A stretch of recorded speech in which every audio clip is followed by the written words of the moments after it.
Nobody is thinking about you. I know that is not what you wanted to hear, but stay with me for a moment, because what I just said is either the most devastating thing you have encountered today or the most liberating one. And which one it is depends entirely on something Carl Jung discovered about the human psyche that most people spend their entire lives refusing to look at directly. You have been performing, not occasionally, not in high-stakes situations where the performance is obviously justified, constantly, in rooms where nobody particularly noticed you, in conversations that were forgotten by everyone involved before they ended, in the quiet moments of your own mind where you rehearse what you should have said and pre-script what you might say next, and run a continuous background assessment of how you are currently being perceived by people who are almost certainly doing the exact same thing about themselves. You have been performing for an audience that is largely not watching. And Carl Jung would tell you that this performance, this exhausting, relentless, deeply unconscious performance of being acceptable, is not a character flaw. It is a psychological injury, one that was installed so early, you have no memory of a time before it was there, and one that is costing you something you cannot afford to keep losing. Stay with me, because what comes next is going to move through 5 specific truths about the psychology of approval seeking that Jung documented across decades of clinical work. Each one will be uncomfortable, each one will be specific, and the final one will reframe everything that came before it in a way you did not see coming. By the end of this, you will understand not just why you seek approval, but what it would actually feel like to stop, and why stopping is not the end of connection. It is the beginning of the only connection that is actually real. Jung spent years studying what he called the social psyche, the specific psychological pressures that operate on every individual who exists within a community.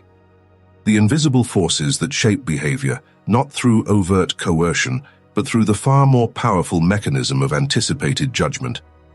He identified something that modern psychology has since documented extensively, and that anyone who has spent 5 minutes on social media will recognize immediately. The human nervous system is not primarily oriented toward truth. It is primarily oriented toward belonging, and the two are not always the same thing. For most of human evolutionary history, belonging was survival. To be rejected by the group was to be left without protection, without resources, without the collective capacity for survival that no individual alone could match. The nervous system that learned to monitor social acceptance with the same urgency it monitored physical danger was the nervous system that survived. And that nervous system is yours, running the same ancient software in a world that no longer requires it. You are not performing because you are shallow or insecure or insufficiently self-developed. You are performing because your nervous system is doing exactly what it was designed to do. The problem is that it was designed for a world that no longer exists. And the cost of running that program in the current world is something Jung identified with clinical precision. He called it the inflation of the persona, the gradual replacement of the authentic self by the social performance, until the person living inside the performance can no longer clearly distinguish between what they genuinely think and feel and want, and what has been shaped entirely by the ongoing management of how they are perceived. Truth 1. The audience is not watching the way you think it is. Jung observed something that his patients consistently resisted believing even after it had been demonstrated to them through careful clinical observation. He said that the vast majority of social judgment people fear is not external. It is internal. The judgment you are most afraid of is your own judgment of yourself, projected outward onto the faces and opinions of people around you. Here is what that means practically. You replay the conversation where you said something awkward, not because the people who witnessed it are still thinking about it, but because you are. You curate what you present online, not because the specific people who will see it have strong opinions about the specific choices you are making, but because you have already judged those choices yourself and cannot tolerate the possibility that others will confirm the verdict. You shrink in rooms not because the room is actually watching you with critical attention, but because your unconscious has generated the experience of being watched, and it feels completely real. Jung called this projection, the unconscious process by which the contents of the interior world get attributed to the exterior one. Your fear of judgment is real. Your anxiety about how you are perceived is real. The exhaustion of constant performance is completely real. But the audience doing the judging is largely inside your own head. It has your voice. It knows your specific insecurities with extraordinary precision. And it has been running the verdict against you since long before the specific people in your current life ever had a chance to form an opinion. Here is the turn. The moment you understand this, not as an intellectual concept, but as a lived reality that you can actually trace in your own behavior, something shifts. Because if the harshest judge has been inside all along, then the work is interior, not relational, not about managing other people's perceptions more skillfully, about changing the relationship between you and the voice that generated the conviction that those perceptions were dangerous in the first place. Truth 2. You cannot manage your way to genuine connection. Jung documented something in his clinical work that most people intuitively know and consistently refuse to act on. He said that the people who are most skilled at managing their social presentation are also the most isolated. Not socially isolated, they often have extensive social networks and high levels of functional relational competence. Psychologically isolated. Because the self that is being connected to is not the real one. The warmth other people feel toward the perfectly managed version of you is real warmth. But it is directed at a construction, and somewhere beneath the reception of that warmth, there is the specific and often unbearable quality of being loved for a performance rather than a person. Jung observed this in patients who described relationships that functioned well on every observable metric and yet produced a loneliness more profound than anything they had experienced when they were actually alone. He traced it to what he called the cost of persona maintenance. Every unit of psychological energy invested in managing how you are perceived is a unit of energy unavailable for genuine presence. And genuine presence is the only thing that produces genuine connection. You cannot be strategically vulnerable. You cannot perform authenticity. You cannot manage your way into being actually known. The persona that manages perception so successfully also prevents the very exposure that makes real relationship possible. And the cruel paradox Jung identified is that the more skillfully the persona performs, the more successful the social presentation becomes, the more invisible the actual person behind it feels. And here is the turn. The solution is not to become strategically transparent, not to perform authenticity as the new form of social management. It is to stop performing altogether. Not all at once, not recklessly, not in contexts that have not earned that level of exposure, but to begin the specific practice of distinguishing between the moments when the persona is genuinely appropriate as a social tool, and the moments when it is running by default, preventing the real person from existing anywhere at all. Truth 3. Most of what you are managing is not yours to manage. Here is the uncomfortable turn in this specific truth. Jung identified something he called collective conditioning, the specific beliefs and fears and social imperatives that do not originate in individual experience, but are absorbed wholesale from the cultural environment. The pressure to perform a certain version of competence, the specific social expectations around success and appearance, and the management of how difficulty is displayed in public.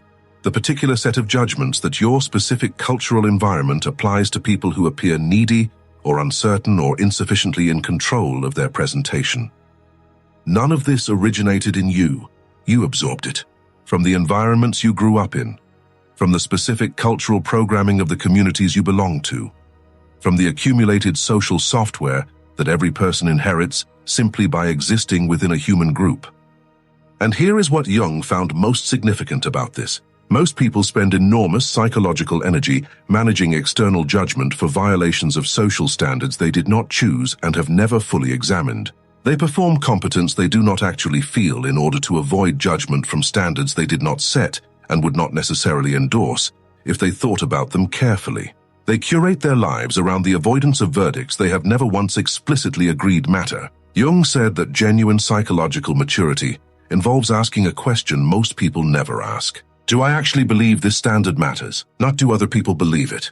Not would I be judged negatively for violating it? Do I, having thought about it clearly and honestly, believe it matters? And the answer to that question, asked genuinely about each specific standard you are currently performing around, would liberate a significant percentage of the performance entirely. Not because the standards are never valid, but because many of them were absorbed rather than chosen. And what is absorbed without examination runs the life without consent. The turn here is this. The psychological work is not to become someone who ignores all social standards. It is to become someone who has consciously examined them. Who knows the difference between performing around expectations they have genuinely endorsed and performing around ones they have simply inherited? Because that distinction is the difference between a life that is authentically chosen and a life that is running on inherited software that was never updated. Truth 4. The validation you are looking for does not exist in the form you are searching for it. This is the turn that most people never arrive at. Jung spent his career observing what happened to people who achieved the specific version of external validation they had been pursuing, the approval they had organized their psychological life around obtaining, the recognition from the specific person or group whose opinion they had elevated above all others, the success that was supposed to finally produce the internal experience of being enough. And what he found was not what he expected. He found that the validation, when it arrived, produced a brief and specific relief, followed almost immediately by the return of the same underlying experience it was supposed to resolve.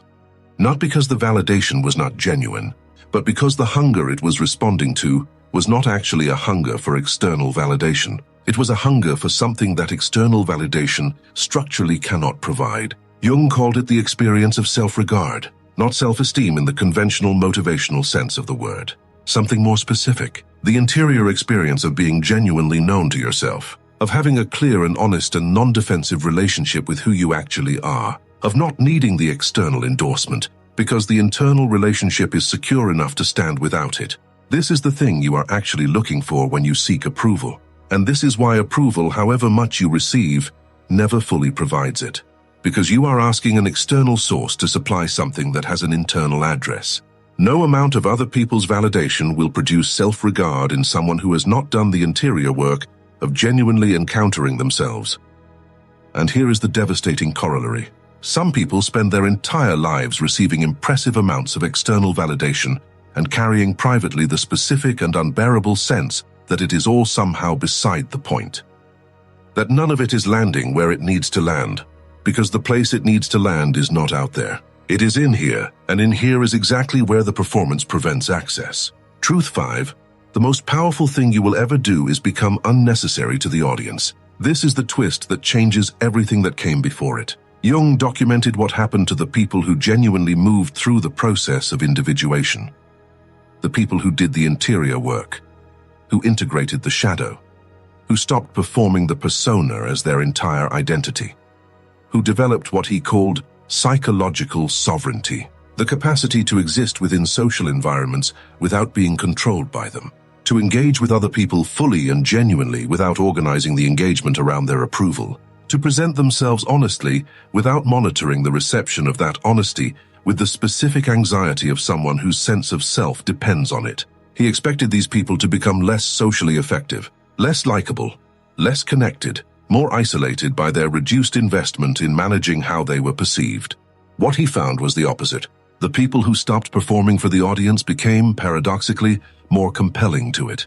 Not through effort, through the specific quality that effort cannot produce, genuine presence, the thing you actually respond to in the rare person who has it. That specific quality of someone who is actually here, who is not monitoring themselves as they speak, who is not managing your perception of them in real time, who is not running the continuous background calculation of how this interaction reflects on the version of themselves they need you to endorse. Just here, fully, as themselves, without apology and without performance, and without the specific quality of absence that characterizes someone who is physically present but psychologically occupied with managing their own image.